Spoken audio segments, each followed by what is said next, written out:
Un événement indésirable, EI, est un événement inattendu en lien avec la prise en charge d'un patient qui a des conséquences non souhaitables pour celui-ci.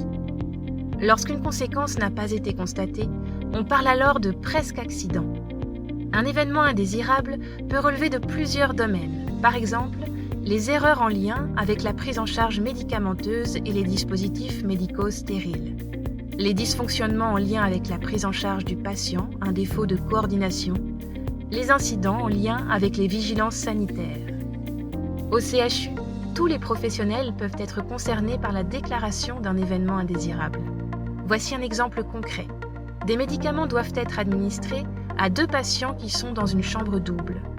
Sur les casiers de distribution, il manque l'étiquette d'identification des patients. La soignante donne alors le médicament du casier fenêtre au patient situé côté porte.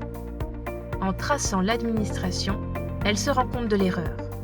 Que faire? Si l'on constate un événement indésirable, il faut prévenir son cadre et déclarer cette EI.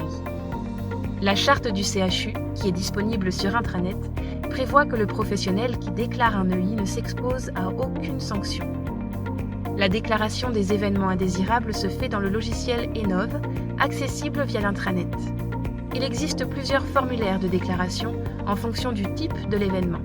S'il s'agit d'un événement indésirable grave, EIG, dont les conséquences sont le décès du patient, la mise en jeu de son pronostic vital ou un handicap, le signalement est obligatoire.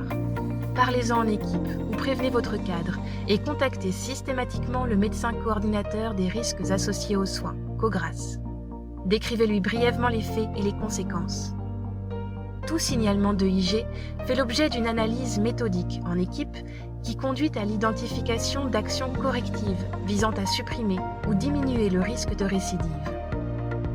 Tout événement déclaré est porteur d'expérience. Au CHU, tous les professionnels peuvent ainsi contribuer à l'amélioration de la qualité et de la sécurité des soins du patient.